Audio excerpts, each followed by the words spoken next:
Hey guys, welcome back. So, interesting situation today. Let me set the background here. So, driving the car and got in my car after leaving a client's home and tried to put it in autopilot, and it didn't want to go into autopilot, and it said cruise control unavailable on the screen. No problem. I've been down this road before. So there are times that'll occur, and oftentimes it's after I park the car and get back in it, and then it works just fine. So went to that, I was driving on my way to my next appointment, and then I realized something. I thought, I have my signal on. Now watch, if I turn my signal on, it flashes, but it also makes the blinking noise, click, click. And that clicking noise wasn't occurring. I got a phone call, and even though it answered through Bluetooth, I couldn't hear their audio, so the audio wasn't working. Oh, well, that's odd. So I drove a few more miles, and then all of a sudden, an icon came up on the screen that said, "Car shutting down, please pull over safely." Oh my gosh! Now, I didn't have my camera at the time. In fact, I thought to myself, what are the odds I'm going to need my camera today? And I've got plenty of videos to edit. So I didn't bring my camera, but, and I did have my cell phone with me, so I guess I could have recorded it, but actually that image came and went, and I was just so panicked, I didn't think to try and capture an image with my phone, but it said car shutting down, please pull over safely, and sure enough, I had no accelerator response. So I pull over on the shoulder, and I'm scared out of my mind because my car has 50,000, at the time had 50,515 miles on it. So I was 500 miles out of warranty. I thought, this is lovely. And then I get another fault that comes up that says 12-volt system low, car may shut down unexpectedly. Well, it was already shut down, but at least the screen was working. So obviously I called Tesla, and so I explained it. And before I called Tesla, I did press the thumb wheels and held them in and restarted the screen. Didn't make any changes at all. I also went into the well, I'll get to that in a minute. So I tried resetting the screen to no avail. I did it twice actually. So I called Tesla and talked to the Tesla rep, and while I was on the phone with her, I didn't have her on Bluetooth, but I did a hard restart, powering the car off, pressing the brake, holding the thumb wheels in, and then it came up. I still had this error that said 12-volt system low, but the car went into drive. Put it into drive, and it went. Still had no audio, still had no cruise or autopilot, and also I'd gotten out of the car, and the lights were all on, and I hadn't turned them on, but the amber lights, the running lights, the headlights, the tail lights, they were all on. And I'm like, this is weird. So I called Tesla. I spoke with a lady on the phone at the local Tesla store. I did not call corporate. So she logged into my car, and she goes, "Whoa, holy cow." She said, I see what you mean. She said, "I see all the errors." And she goes, "Don't drive the car. Don't attempt to drive the car." I said, "I'm driving the car." Well, she had no active telemetry. She could see the stored fault codes, but she couldn't see that I was driving the car. So whatever issue there was still present while I was driving the car. And so she said, "Don't drive." I said, "I'm driving the car." She said, You're currently operating the vehicle." I said, "Yes." She said, "You're not just coasting." I said, "No, I have accelerator response. Everything's working. There's no audio, and there's no cruise. And all the lights are on for some reason, headlights and taillights." So she put me on hold to talk to a tech. She got back on. She said, "Yeah, the tech said it's a fatal, error that you're having, and it's a major problem. You're going to need to have it flatbedded in." And I said, "This thing's out of warranty." I said, "So what's the flatbed going to cost?" So I'm back and forth with her, and she's like, "Don't drive the car." I said, "At this point, I'm like a block away from my next appointment." So she goes, "Well," she said, "it's up to you if you want to keep driving to get there." But she said, "Once you get there, get out of the car. Stay out of the car. Don't try to drive it."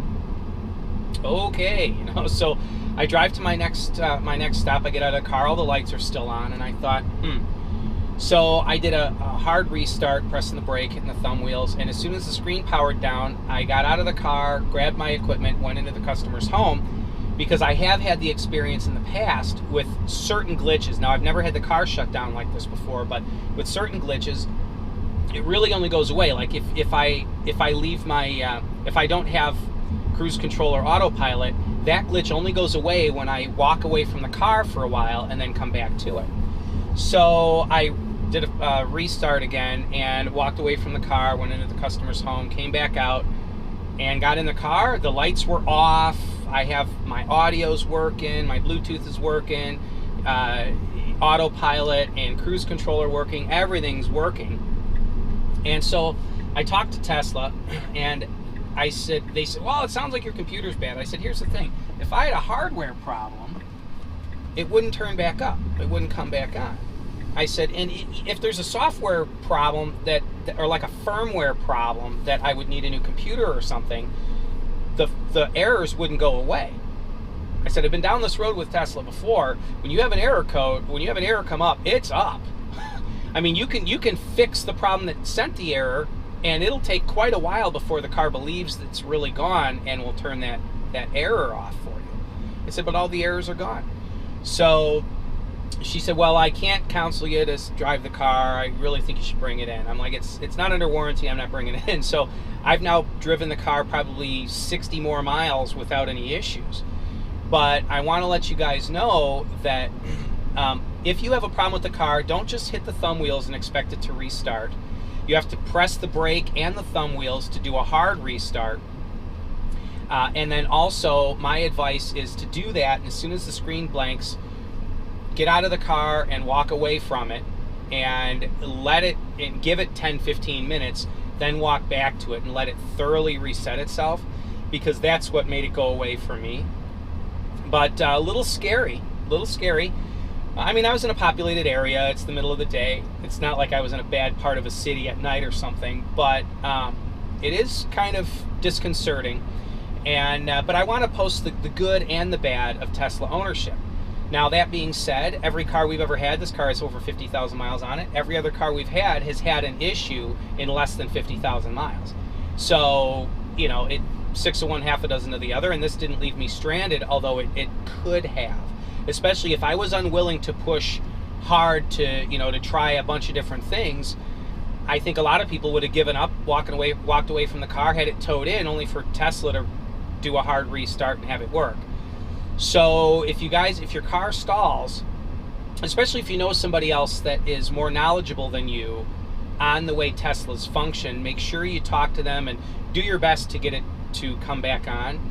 And I know there will be haters that'll say, see, the car's a piece of crap, whatever. Well, I mean, to a certain extent, I agree that it is an extremely high-tech piece of equipment, this car. I agree with that. And I agree with the fact that, some of us are, we're early adopters and all that. At least for me, I have an early car. I get it. So, yeah, there's issues, but the same could be said for any other vehicle. So, other vehicles have different issues, but, and again, my car's working. I didn't have to pay for any repair, but I do agree, when the haters come on, yeah, car sucks, and this proves it. It doesn't suck. I've got, at this point, almost 51,000 miles on the car. So, it's working just fine. But it does have the occasional glitch, and this just happened to be the only one that affected the functionality of the car, and all the others were little error codes that would come up even though the car's still working. And car turning right in front of me there. So anyway, yeah, kind of interesting. Just wanted to share that with you guys to let you know that, hey, it's not all peaches and cream, that there are certain glitches and issues that you can have, even with the high and holy Tesla that everybody seems to worship. I love Tesla. This car has changed my life. It's worked better than any other car I've ever owned for the purpose for which I bought it. It's wonderful. I mean, it's life-changing owning this car, but it's not problem-free. So I just want to kind of throw that out there, and to give you guys full disclosure and be as open and honest as I can be.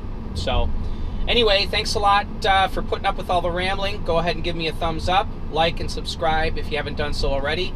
I have another screen mount update coming up soon, and I've made some changes to the prototype that will be implemented in the production run that improve its well, just tune in, watch for the next screen video. You'll get a kick out of it. So thanks a lot, guys. Have yourselves a wonderful day. Take it easy now. Bye-bye. Wow, I sure opened myself up for some hate on this video.